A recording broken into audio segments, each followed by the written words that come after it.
Did you know that a diamond is just a piece of charcoal that handled pressure differently? Think about that for a second.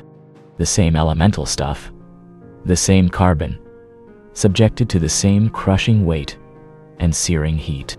One becomes brittle and black. The other becomes transparent, unbreakable, and refracts light. It's not about what it's made of. It's about what it's built for. I remember the silence. That's the part they never tell you about.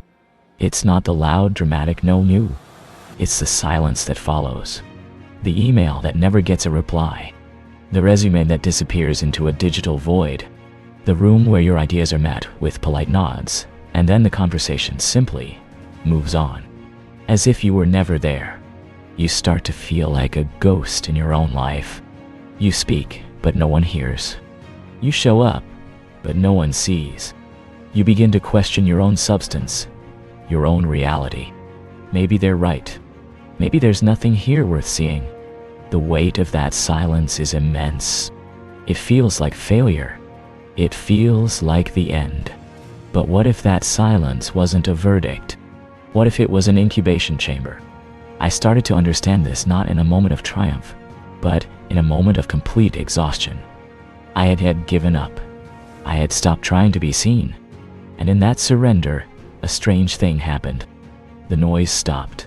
The desperate need for external validation faded. And in that quiet, I could finally hear the work. I could finally hear the whisper. They overlooked you. God didn't. Rejection was never the end for you. It was the setup. Every door that slammed shut, every opportunity that evaporated, every person who looked right through you. They were all setting the stage.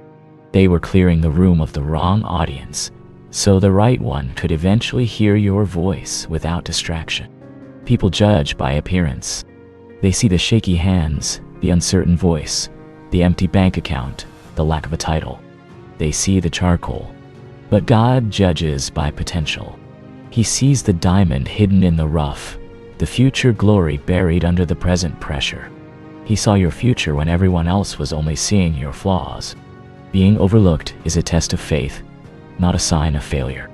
It's the universe asking you a single brutal question. Do you believe in what you have to offer when absolutely no one else is clapping?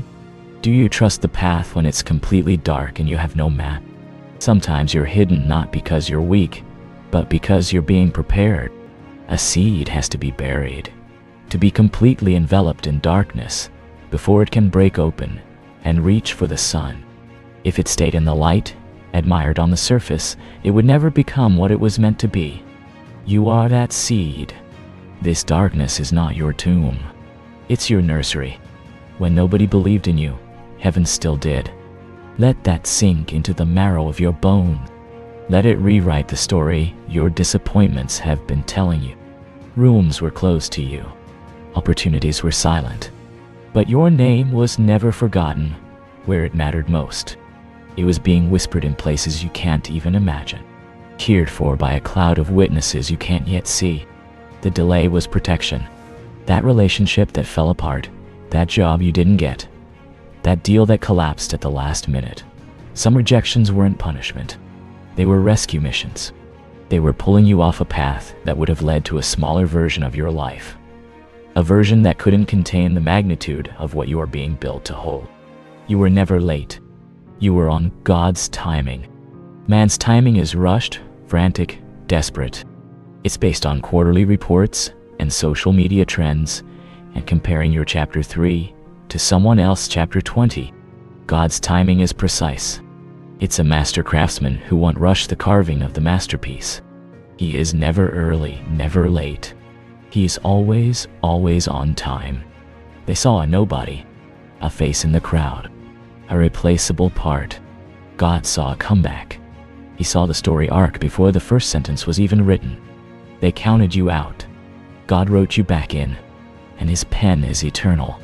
This process, this painful, lonely season of being invisible, is building something in you that success can never break. Being overlooked builds unshakable strength. It forges a core of self-knowledge that no amount of external applause can provide. If you survive being invisible, success will never blind you. You will know who you are with or without the spotlight. You will wear your achievements lightly because they are not the source of your identity. They are merely the evidence of what was always there. And the day will come. The day when the same people who ignored you will one day ask how you did it. They'll see the light refracting through you, and they'll whisper, "What luck?" And you'll look them in the eye, not with bitterness, but with a deep, unshakable peace. And the answer won't be luck. It will be patience. It will be faith. It will be endurance. It will be the quiet understanding that you don't need every door to open, just the right one. And the right one opens only when you're ready to walk through it, not as the person you were, but as the person this journey has forged you to be. Earth rejected you, but heaven trained you. You weren't delayed. You were sharpened. Every silent moment was another stroke of the whetstone against your blade. Every disappointment was another lesson in discernment. Every lonely night was another layer of resilience being added to your spirit. When you walk with God, no season is wasted. Even silence has a purpose. Even waiting has meaning. It is in the waiting that the deepest roots grow. But it is in the silence that the most important truths are heard. You were chosen in a place where nobody was watching. In the quiet of your room, on your knees. In the depths of your own heart, where no accolades could reach. And that's why your eyes will confuse them later. They will look for the connections you had, the advantages you were given, the shortcut you took. They will never understand that the greatest advantage you had was having nothing to lose, and the only connection that mattered was the one you forged in the dark. The loneliest years become the loudest testimony. The quiet grind becomes the public victory. The pain becomes the platform. The pressure creates the priceless. So here you are, still standing, still breathing, still hoping. They overlooked you. God didn't. And that alone changes everything. It changes how you see your past. It changes how you walk through your present. It changes how you anticipate your future. You are not forgotten. You are being forged. The pressure is not meant to destroy you. It is meant to reveal the unbreakable, brilliant, light-refracting core of who you were always meant to be. Now, keep going. Your story is not over. It's just being prepared for an audience you have not yet met.